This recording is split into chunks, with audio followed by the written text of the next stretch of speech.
Hello, and welcome to Building Influence. My name is Rowena Moraes. This is episode 2 of season 1, which is a deep dive into education. It's a collection of 10 stimulating interviews with creators, leaders, and SME entrepreneurs from around the world who have achieved considerable success in their area of expertise. Now, these interviews bring together the best strategies, tools, and tips that they have found to be most effective in building influence and achieving the goals that drive them. This show is for anyone who's busy crafting and creating to realize their vision. It is designed for people who are striving to come up with products, services, and teams. We never stop learning. We learn by doing and experimenting and risk taking, and we learn from the missteps and the failures of others. So, this is the place for you to discover new ideas that will keep you motivated and strengthened by what you are working to achieve. Building influence is unique in that it looks primarily at how individuals, as creators and leaders and business owners, have had a significant impact by what they did and how they went about doing it. The show examines three aspects of influence: their profile, their network, and their body of work. And the focus on the small to mid sized business segment reminds us that anyone can transform their dreams into reality. Although we offer no silver bullets, the lessons drawn from the experience of these guests can help you avoid years of wasted effort and frustration. And the bite sized learning enables us to start implementing these ideas immediately. My guest today is Dr. I. Addison-Zhang. Welcome, I. I Wow, is thank you so much. so happy to have you with us today. Dr. I. Addison Young is an educator and an entrepreneur. She's the founder of Classroom Without Walls. It's an alternative school for to future-proof the next generation. She's also an Adobe Insider, Adobe Education Leader, and an HubSpot Academy instructor. I specializes in incorporating social media and creative technologies into traditional curriculum to enhance student engagement and acquire 21st century skills. Now, her work has been featured in Forbes, Inside Higher Education, Pearson Education, Entrepreneur, The Today Show, many others. And she hosts two weekly live streaming shows where she interviews industry leaders in business and education. Seth Godin, Guy Kawasaki, to name a few. And she speaks frequently at academic and industry conferences. So, thrilled to have you here with us today. I welcome to the show. Oh, thank you so much, Rowena. I'm honored to be here. Okay, let's just dig right in. So, the first set of questions are going to focus on your profile. So, maybe you can start by telling us a little bit about your career journey.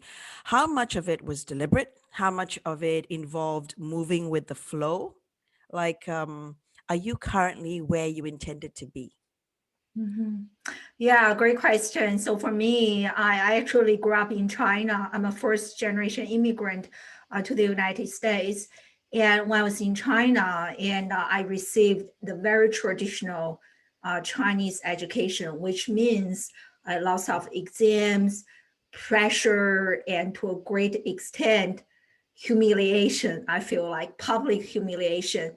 So I really didn't really enjoy my educational experience. So that inspired me to go to a different country to see how children in other countries learn.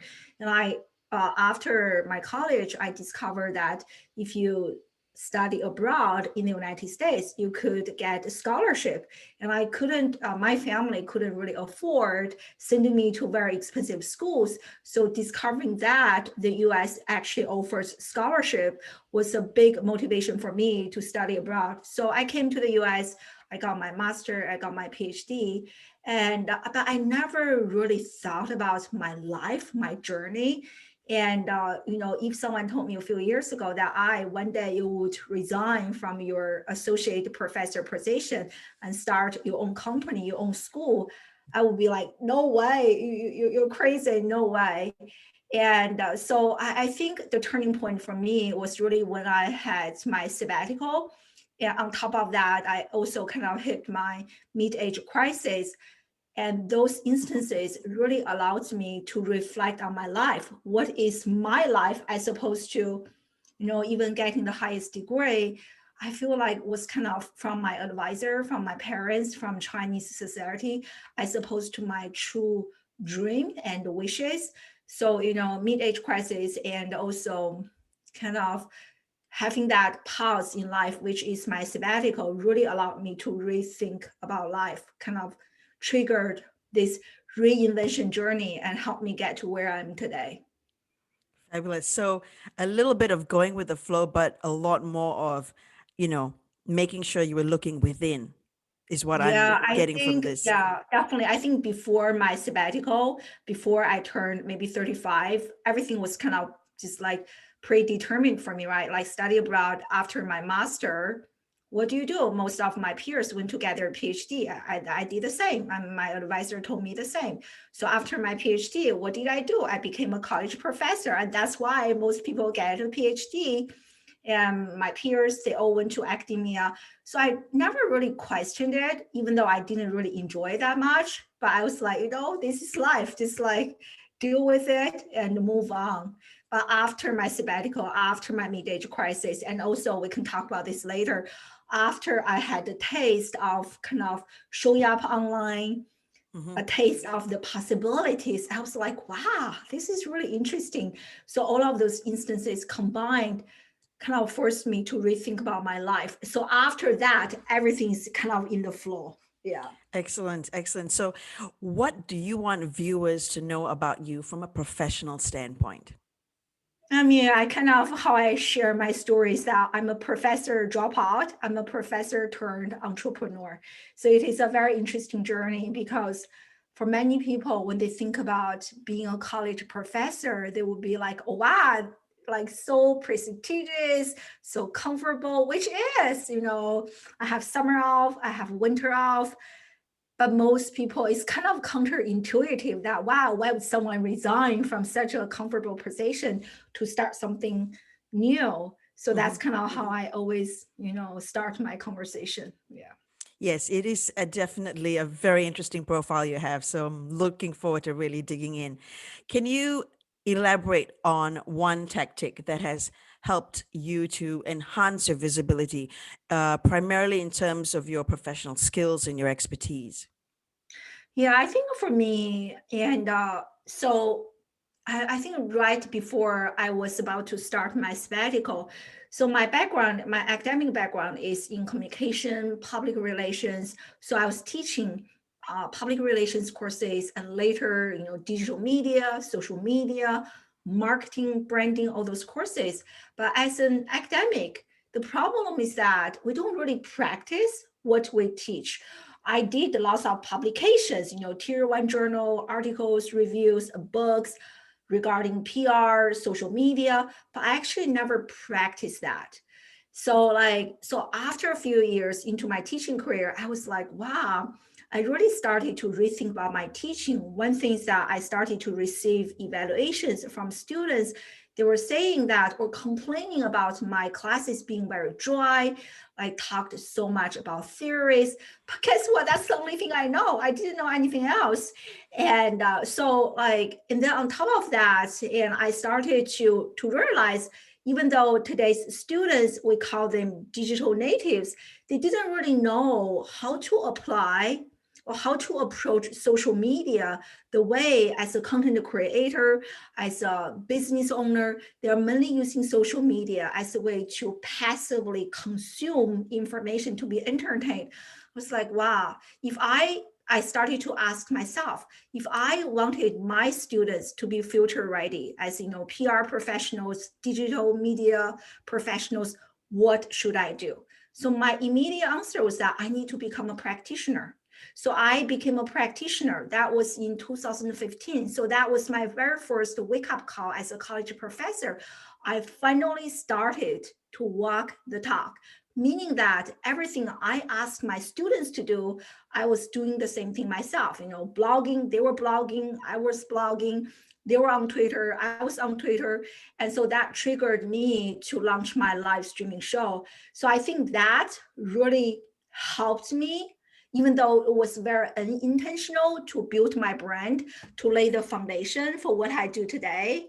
I made a huge difference. At the time, me showing up online, starting my live streaming show was mainly for the purpose to become a better college professor. So that one thing, I was walking the talk. Second, students are learning not only from me, because I didn't have any professional experience, but also through me, especially my live streaming show, they were learning from people like Seth Godin, Mark Schaefer, Guy Kawasaki, all those people. Like my students, they were telling me, Dr. I, we love those interviews. We learned so much. They were networking with people at Forbes. They got like internships, all those amazing opportunities. But at the time, my goal was still to be a better teacher, to serve my students better. But I guess a byproduct of building that was really laying a solid foundation for me to do what I do today. But I didn't realize that before. It was not intentional that I wanted to do this so that I can resign from my job and start my business. That's not how I started. How I started was that how can I be a better professor?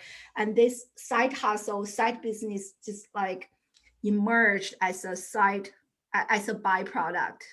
Amazing. I had no idea earlier. So this is really interesting to know. What has been key then for you in building a strong digital presence in a strong profile? I mean, like consistency. I think everyone probably will agree with me that showing up online, it is one thing that you show up like once a year. You're like, oh, today I'm really excited. I'm going to do a show. I'm going to interview someone. I'm going to go live on Facebook. Yeah. It is a totally different story to show up every single day. So, like in my case, definitely consistency. Consistency. Consistency makes a huge difference. A huge difference. And once you have achieved a certain level of consistency, and you also need to be more strategic. And in my early days, I was very consistent, but just being consistent is not enough to grow a business. You definitely have to be also strategic. But like to get started, consistency will make a huge difference. Okay. So to someone who's very much in the early stages, consistency, what would that look like? Because we don't want to get to a situation where they just overcommit and then they fail Mhm. or they get tired. So what would be a good starting point for someone new to this, in terms That's of actually a great hours, yeah, question. days? Yeah, yeah, I think, and really depending on what you want to do, if you can see that big picture, like, are you doing this to run a business or are you just doing this for fun? If you are running this as a business, and I think if you are starting out, you have to be very clear about, how much time you have, how much energy you have. I Yep. do not recommend people being on all the social media platforms. And when I started my live streaming show a few years ago, and I had quite a few friends, we kind of started together, but they all give up. So that shows how hard it is to be consistent. So for me, and I started with one live streaming show, and so that is on a weekly basis.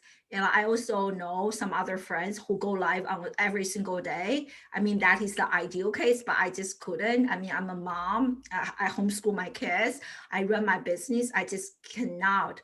So you also have to consider this is what, like in an ideal situation, you love to go live every single day.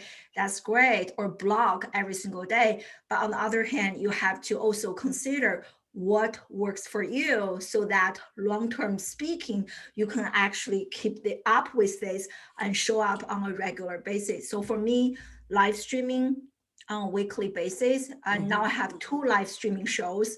So for each of them, I go live on a weekly basis. Okay. And also among all the social media platforms, you don't have to be on all the social media platforms until you grow bigger, you have more cash flow, you have a team, then you can afford to be on all the places. But if you are just starting out, I recommend you only choose one. Do not have FOMO or shiny object syndrome. Just choose one. And how do you choose that one? You really have to be, again, very clear about your business. Who is the people that you are serving? Who is your target audience? And you want to be where your target audience is. So in my case, it is LinkedIn.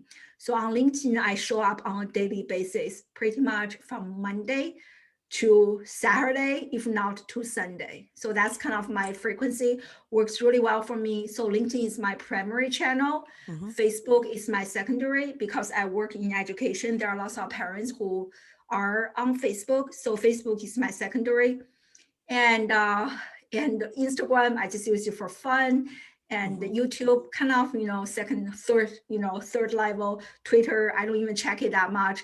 So priority is really, really important in terms of showing up, reserve your energy. And if you can really figure out, accurately speaking, where your target audience hangs out, and you show up in front of them, and you can really maximize the ROI, of how much time you are spending and investing in a specific platform. So when you say you show up on LinkedIn every day, like you do the LinkedIn lives twice a week, every day showing up is posting, engaging then? Yeah, so I do like engaging is really important.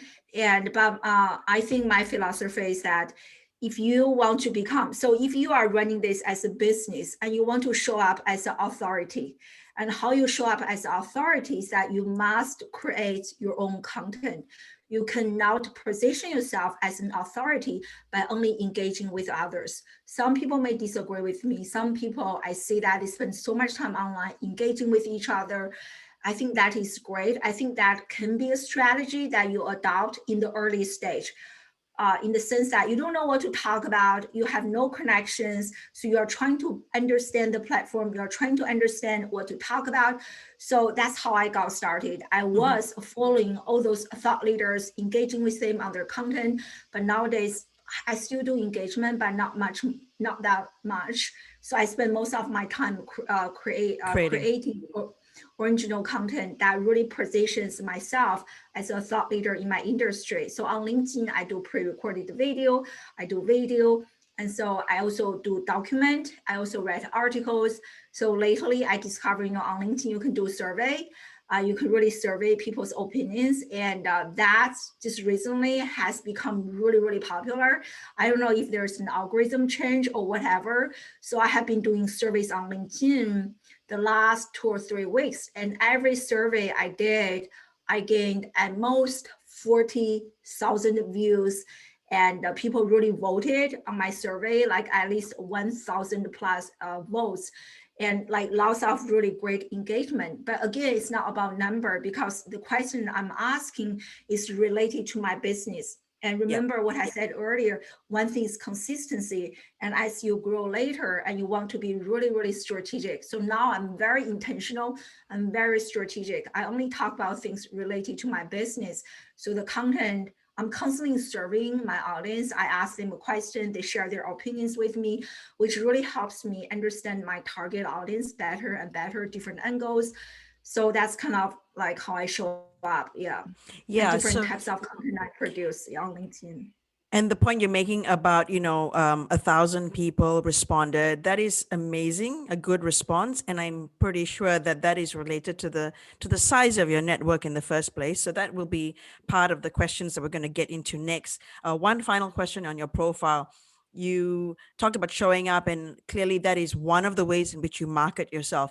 Can you share maybe one or two more ways in which you market yourself? I think I kind of mentioned this already. So if you are in the very early stage, and most people I work with, they were like, I don't know what to talk about. Nobody knows me. Mm, And so if that is the case, even if you are posting something, if nobody is watching or reading the content goes nowhere. So it's yeah. kind of a waste of time. So if you are starting out on this, I really recommend you engage on other people's content. Again, you don't want to engage on random people's content. You want to be very intentional. So in Yes. my early days, I engage on like kind of two categories. One is business, social media marketing.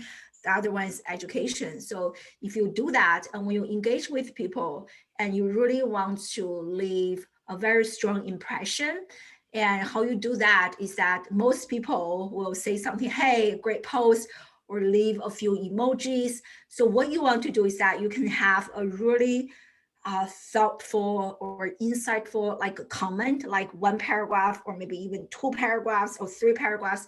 That's really how you grab those people's attention. So I did that in the early days. And one is for me to network, one is like, hey, everyone look at me, right? Like I'm leaving good comments. And that is such a great way to grab the influencers' attention. So I did that on LinkedIn post. I also did that on those people's blog articles. I was like, wow, this is such a great blog article. This is reason number one, reason number two, and number three. It's like writing a book review. I also did write book reviews for influencers. I also genuinely just enjoyed reading the book because I was kind of in the learning stage. Hmm. And I read the book. I love the book. So I did a review and I tagged the influencer or whoever I want to be connected with. I was like, hey, here's a book review I did for you. Most people like, what? Thank you so much. So I also did that. I also left LinkedIn recommendations for people that I really enjoy their content. I just want to appreciate them for the good work they're doing. I also did that. I also left podcast reviews for people that I want to connect with, and I genuinely love their content. So I did a combination of all of those tactics, which really helped me gain engagement. And then from that stage, consuming and engaging on other people's content, I slowly moved up to becoming a thought leader myself and started producing my own original content. So that's kind of a journey. Yeah. Excellent, I some really great strategies there. I love it. Okay, so let's move into building your network. What are two or three things about networking that you think are important? Yeah, I think networking is not always about like taking. It's really about giving. Like, what can you do for others? And even my live streaming show, and like right now, both of my shows have generated lots of leads for me, clients for me, and visibility.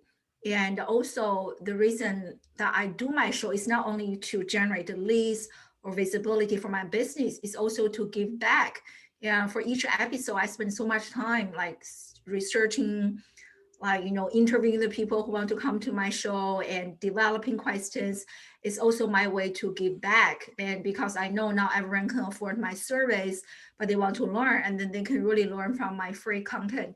So I think, especially in the early stage, and there are people I just connect with, on whatever channel. Right after they connect with you, they never engage with me on my content. I don't really know who they are. You are asking this and that. It is very, very common.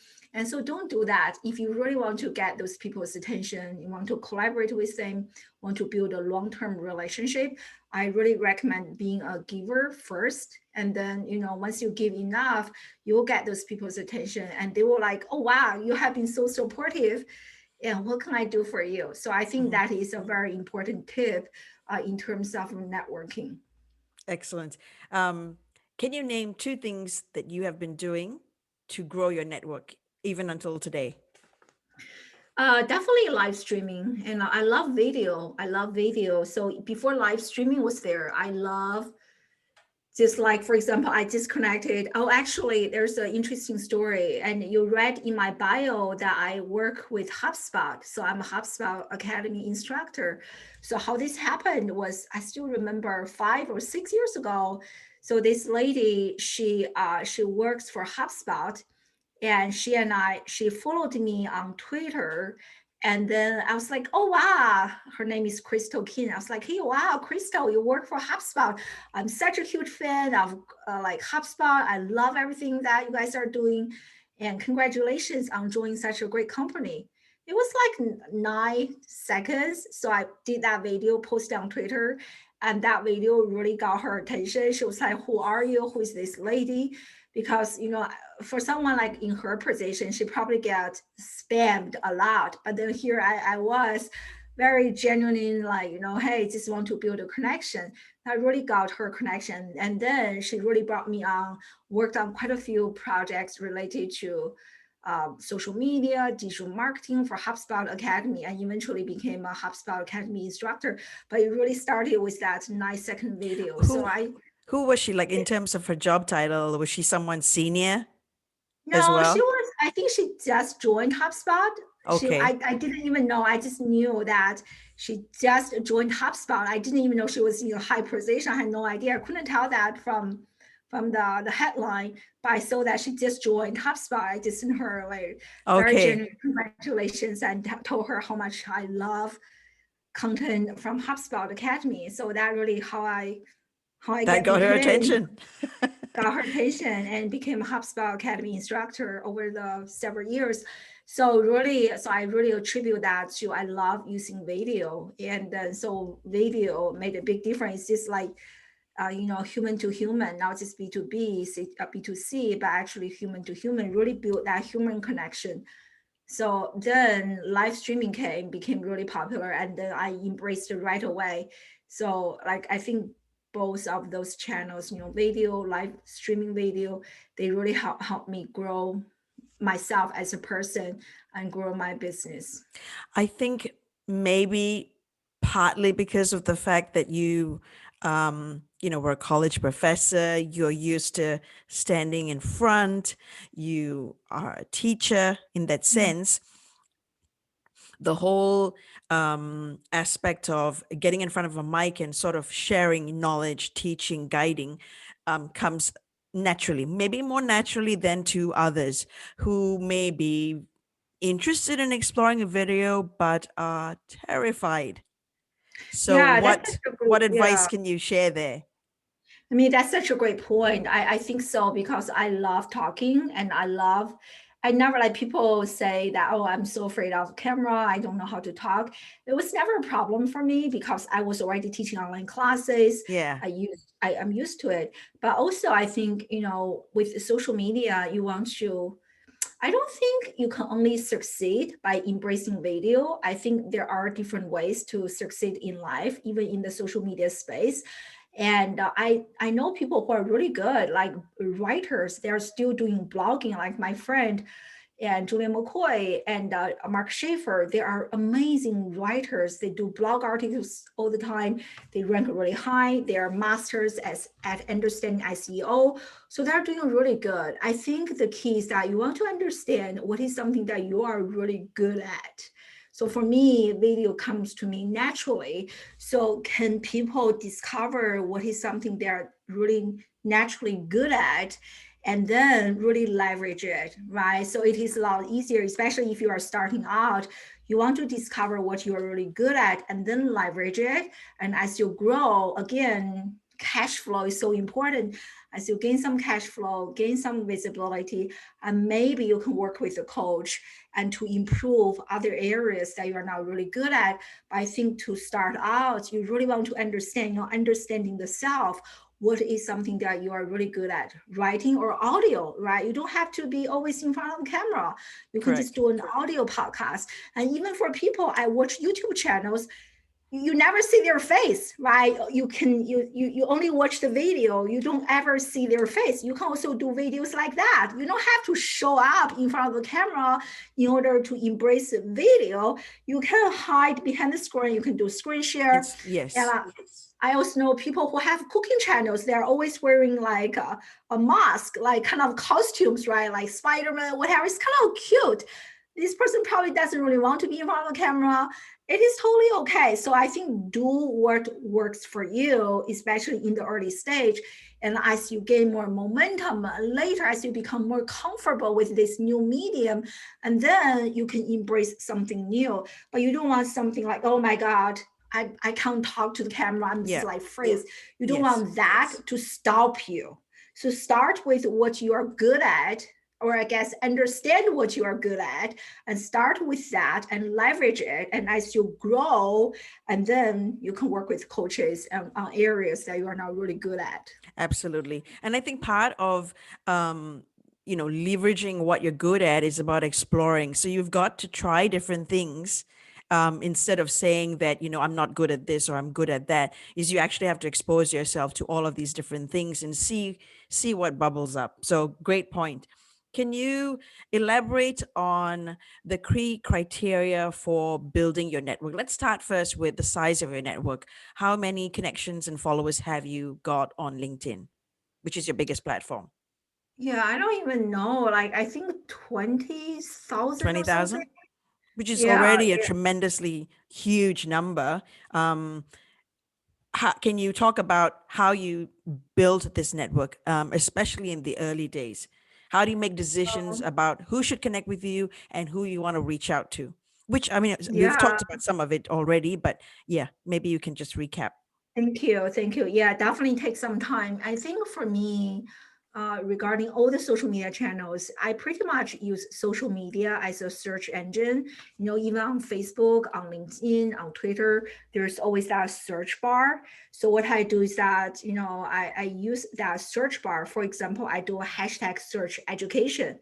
So once I do that, and the search result will show a number of people who either passionate about education or education influencers or they work in the educational field. So I kind of manually go through that. Wow, this person is, I'm interested in what this person is doing. And so that's kind of how I reach out to others and build my network. And also I think a big part is that I'm very intentional with the content that I'm creating. So my content is doing the networking for me. My content is kind of filtering through the target audience for me. My content is also building trust for me. My content is also like doing the marketing for me. So I spend lots of time improving and crafting my own content because I really use my content to attract the right people to me. So one is kind of outbound. So I use social media as a search engine to connect, doing hashtag search to connect with people. I also follow certain relevant hashtags and to identify people. And so that's kind of outbound. So inbound wise is that I make sure that I create content which is aligned with my business, and so that the people who are resonating with my content, they are more likely to become my client or resonate with my business idea or spread my message. So again, it goes back to what I said earlier. I don't talk about random stuff. Everything's very intentional. So kind of outbound and inbound. Any missteps or, failures in the early days that you want to highlight as things to avoid for people who are pretty much new to networking? Yeah, definitely. So when I just started, I was so desperate. I was like, yeah, let me follow everyone. And that is not a good practice, especially on LinkedIn, because if when you follow random people and most people are not going to be interested in what you are talking about. So which means that when you post something, they're not going to engage with you on your content, which means that is a signal, a negative signal to LinkedIn algorithm saying that, oh wow, this piece of content is now resonating with his or her audience. Let's demote this piece of content. And you don't want that to happen. So I definitely am an advocate, quality over quantity. You want to make sure that even if you have only 100 people following you on LinkedIn, you want to make sure that those are the right people who are going to engage with you, who are going to respond to your content, as opposed to 10,000 people as your followers, but very few of them understand what you do, are going to engage with you. So the second choice will really hurt your performance, will hurt your engagement rate, and which is again negative signal to the algorithm that this content is not good, this person is talking about irrelevant stuff, and they demote your content. So for me right now, now I have a team, I have a VA, so and they actually do lots of the outbound kind of doing the research filtering for me. And every day I receive on LinkedIn, I receive at least 50 like inbound connection requests, and Connection requests. I accept very few, to be honest with you nowadays, because I'm already at the 20,000, and I don't want to have random people connecting with me, knowing that those people will never engage with me on my content. I don't want that to hurt my engagement rate. So I'm very careful. If this person is not personalizing the invitation message, I Hmm. normally do not accept at all. So if you go to my LinkedIn under network, I have like at least 100 connection requests are still waiting for me. And I don't think I will accept all of them. So do not connect with everyone. That was a mistake I made, which really hurt my kind of content performance. Yeah, In the early days. in the Um, early days. so, what are some of the consistent elements of your And follow up outreach? on that, definitely Yes. do not purchase followers. Oh my God. I have friends who are buying, especially on Twitter, Instagram. You can Mhm. actually purchase fake followers. Do not do that. Oh, I don't like that practice at all. Okay. That's a given for me. um, what are the consistent elements in your outreach efforts? And I think it's just like be consistent, right? So every day you want to spend maybe like 20 minutes or so on, again, like I was. So I started my social media journey being really active on Twitter. Then I kind of, and everything evolves, right? You are changing, social media platforms are changing, and you also want to practice social listening. So if you are really good, if you are really active on all the social media channels, you want to practice social listening to see and analyzing, reflecting on your own performance to see which social media channel is actually helping you meet your business goal. And for me, I was like, when I look at my number, oh, it's definitely LinkedIn. So I kind of moved away from Twitter and other social media platforms. So on LinkedIn, every day, probably I spend like 20 minutes or so and just like doing searching and like following, like checking out the hashtags that I follow, and especially engage with people whose content is really popular, even viral posts, and to really see why their post like went viral. Like, is it because of the content? What are they talking about? Like, copywriting is such an important skill. If there's one skill that I wish I could have learned earlier, that was copywriting. Like, it is, especially for me coming from that academic background. I used to i used to talk in a way that people don't really understand what I was talking about, right? Like this, for example, we say that this research project argues that, it's just like nobody speaks like that. I don't really personalize my message. So that is something I had to unlearn, and I have to relearn. I'm now a lot better to speak the social media language, but I wish I invested in this learning earlier. And messaging makes a huge, huge difference. So I have definitely improved my messaging skills, my copywriting skills. So that really also helped me. Yeah. Thank you. Thank you. This has been eye-opening. Let's move into the final aspect of building influence, which is your body of work. This is the part that I really want to dig in because you have developed a tremendous body of work, videos and articles, books. What do you consider your unique strengths professionally? Mhm. Professionally, I think if you are talking about in terms of content creation, I shared that earlier. I definitely talking about video. I think another thing that people want to understand is that if you want to become a thought leader, position yourself as an authority, which is very necessary if you want to start an online business. You really have to position yourself as an authority in your specific industry. You have to take a position. You have to take a stance. I stand for something. I stand against something. You can't be vanilla. You can't be like, oh, like I think that was a mistake I made earlier in my journey, and I was trying to please everyone, right? My message was really mellow. My like But when you look Mellow. at my message, yeah, Mm, but when you look at my message nowadays, it's like education model is broken. And but a few years ago, I wouldn't be comfortable saying that because I'm mm. afraid to make, because I have lots of friends in higher education. I don't want them to feel upset. But I did get people. So once I started to speak up about how I feel about this, and like positioning has definitely become a lot stronger.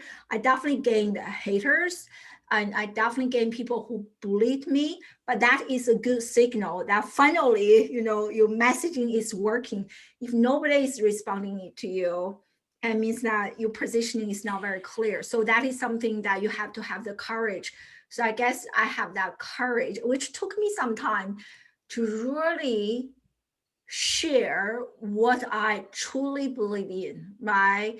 And if I think the education model is broken, like I feel empowered enough to say that without constantly worrying about what other people think about me, especially my friends will think about me, what they're going to say about me. So that is a major milestone in terms of messaging. And once I became very clear in terms of the position that I'm taking, what is the position that I'm for and which is the position that I'm against. And all of a sudden my business started to grow because Oh, because my awesome. messaging is starting to attract the right people to me, as opposed to people who are kind of ambivalent, somewhere in between. Yes. And that's not how you want to show up online. I mean, you can do that for fun, but if you want to run this as a business, you have to take a stance for something or against something. Great point. So in terms of taking the stand, can you point to a specific story or scene that helped just kind of cement that in your mind? Like, was I there mean, an like, yeah, I have so many, like, even like for example, like a few years ago, I posted like why I resigned from my associate professor position. That video really gone viral in my case. Again, like at least 50,000 views, if not higher. But anyway, I genuinely shared. I said that I felt like 70% of what I do was to perpetuate the system. Only 30% of what I did was to serve the students. And to me, that is wrong. And that is a signal that the education model is broken because I'm supposed to serve the students, but I'm actually not. So that is like very clear, right? I have people who are like, like, how can you say that? That's wrong. But like, that's my clear stand, right? The education Mhm. model is broken. And even like, if you look through my LinkedIn, my social media posts nowadays, I have lots of posts like that. Like, for example, last year, Google launched their own career certification to replace the 4-year college. And I posted on all the social media channels. I was like, this is amazing. I love it. The education model is broken. I'm so happy that industry leaders are launching their own degree programs to replace the 4-year college. And that, again, very strong positioning. And every time after I share a post like that, I always have people who are still in the traditional space. Most of them will send me a private message and telling me that that is wrong. And how Mm. can you say that? Like, education is not broken and we're doing this and that, very defensive. But nowadays, I don't care because I mainly care about the people who are resonating with me, because those people are likely to become my friends, my clients, my ambassadors. So yeah, so I just don't care about pleasing everyone anymore. So those are some examples. Yeah.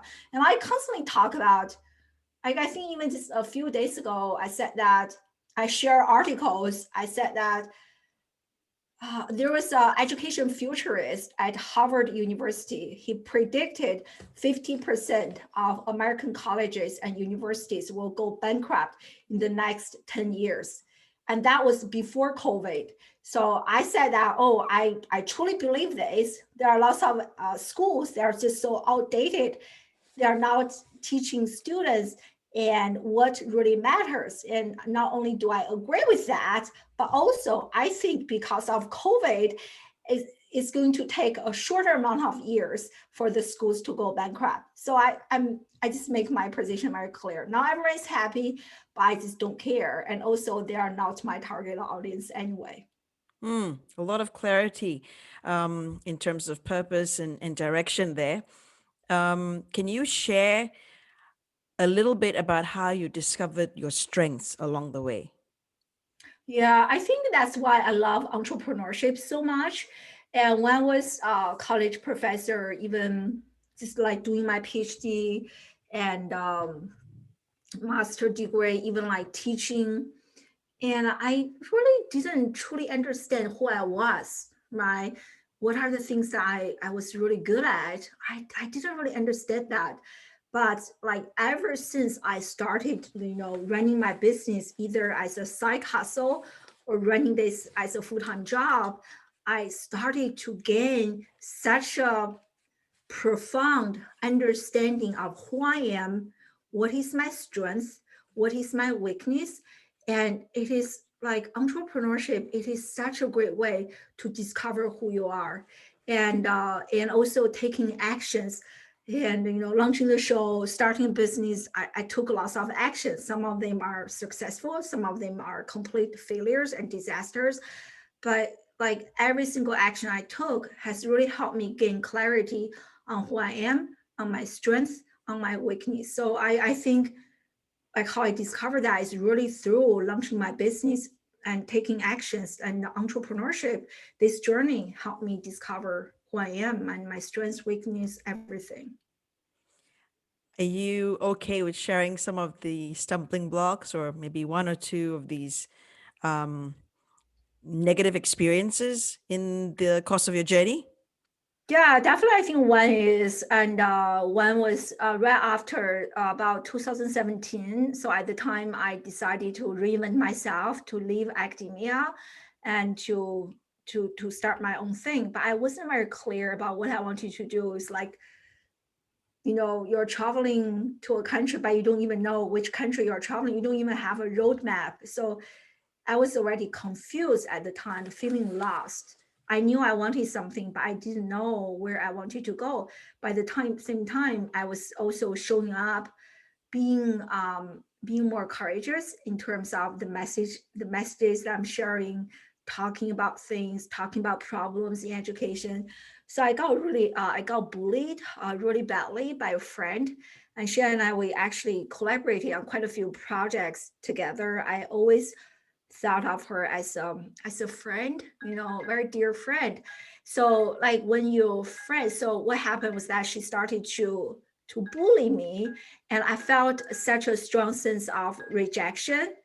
And so I feel like maybe I'm not meant to do this, and I couldn't really understand why she was bullying me. So that really destroyed me a lot. Like really hit rock bottom in terms of, can I do this? I started, feeling like an imposter, and like binge drinking and eating all those things. So that was definitely a dark period. I don't know if it is a complete failure on my end, but I definitely wasn't as strong as I am now. I mean, nowadays I'm still being bullied, haters, all those things, but they do not affect me as much. They don't even affect me much at all compared to a few years ago, I guess, doing the work kind of internally. So that is kind of a mistake on the in personal side or internally speaking. Like, you want to grow your business, you want to grow yourself first so that you can grow your business. There is definitely a correlation between how much you are growing as a business and how much you are growing as a person, and how much your business is growing. And your business, I can share this with everyone, your business will never outperform your own perception of your self-worth. If you see yourself as this big, your business will be this big. If you see yourself as this big, your business will be this big. So one thing kind of that's a mistake. I was always seeking externally for validation, for self-worth, as opposed to working, you know, on myself from the within, because business success is such an inside out journey. So that was a failure on my end. I didn't realize I was really triggered by that bullying experience. And another mistake I made was, so I officially resigned from my position in the summer of 2019. And so that year, and yeah, I resigned in summer 2019, and I launched my very first program in the same year in December. And the program was very successful. Financially speaking, it was a disaster. I lost money. And so in retrospect, I I think the biggest mistake I made was that I really didn't understand what I was doing. And I wish I hired a coach right after I resigned from my school. Resigned from my position, because many people think that, there's so much free content, which I did consume, a YouTube video here, an article there, but it is so different from working with a coach. So I highly recommend anyone watching this, and if you can hire a coach when you just start, it can save you time, can save you money, long-term speaking. So 2019, I launched my first program, was complete disaster, didn't start making money at all, actually lost lots of money. But 2020, I started working with a coach and made a huge difference. Yeah, so it is something that I wish I did earlier, and working with someone who has already been on this journey longer than me, and they are the people that I want to be where I am in a few years. And that really helped me save time and money, long-term speaking.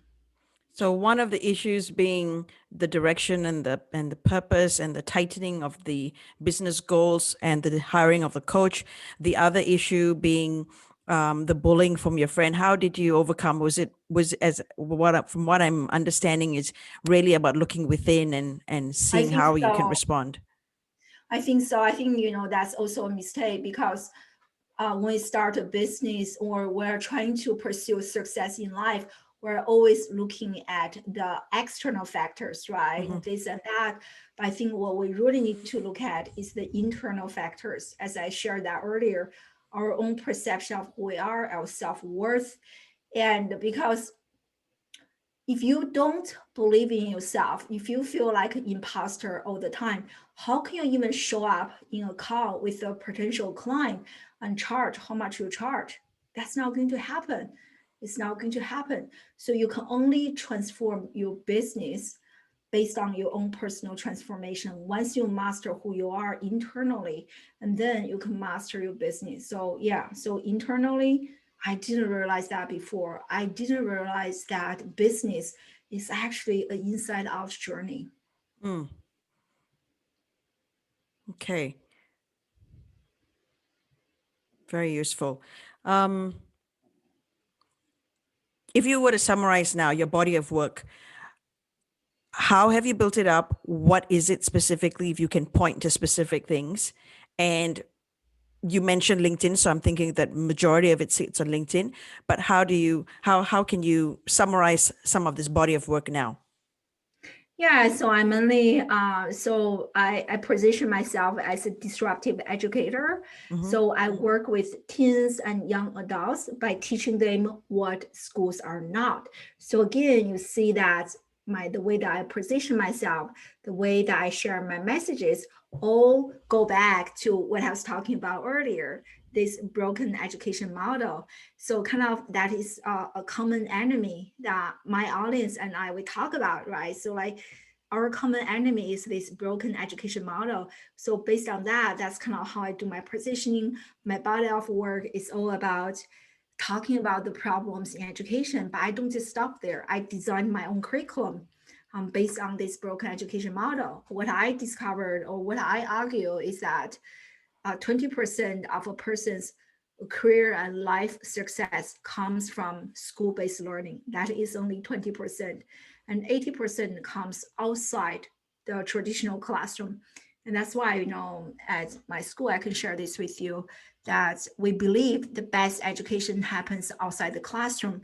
And you will see alignment, right? So 20% of a person's success comes from school-based learning. So 80% comes from outside the school-based learning. So what is that 80%? And that is what I teach on my own educational programs.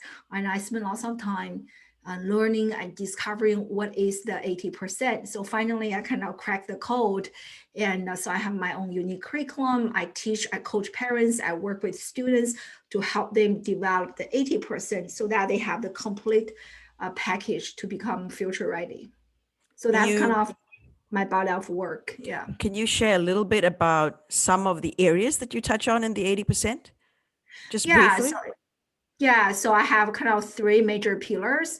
And so one is digital media literacy, which is kind of content creation, because in this day and age, building and developing a professional online presence is as important as learning how to write and how to speak, how to do basic math.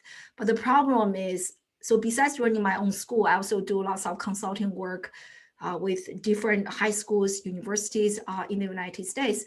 So what I discovered is that many schools, they have this uneducated fear when it comes to social media. And especially high schools, they completely ban access to social media. So students are not learning the professional usage of social media. They're Mhm. only exposed to the negative side of social media. And we all know those. We hear them on media all the time.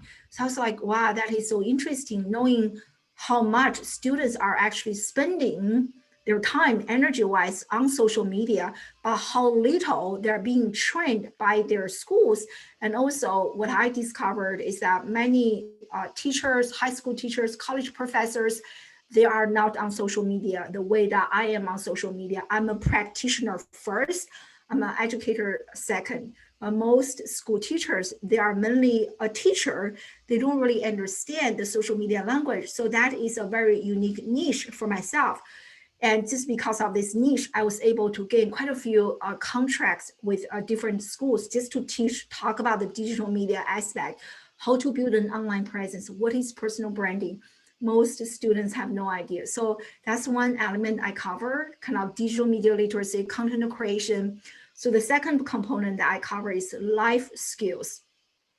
This is very important. Like, for example, a Harvard study suggested that 85% of a person's career achievement comes from soft skills, and only 15% comes from hard skills.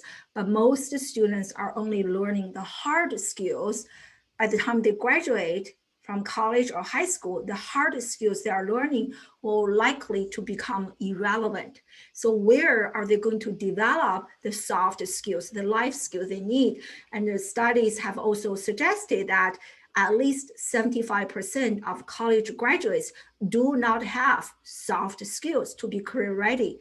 So that's a big factor I supplement. And one thing that I did was, so it goes back to kind of one of your questions earlier. When I launched my very first program, another mistake I made was that I actually called my program Entrepreneurship Immersion, because I was thinking that I'm an entrepreneur, I love it, and I wanted everyone to become an entrepreneur. And I quickly discovered that is not what every parent wants for their children. So the mistake I make and the lesson I learned from this is, don't ever assume what your target audience want. So you actually need to talk to your target audience. So after that failure launch, I mean, the program who did join the program, it was a great success, but I just didn't make the money to cover the cost. And so last year, I actually spent quite some time talking to my target audience. And I discovered, I asked parents who are in my potential target audience, ask them questions.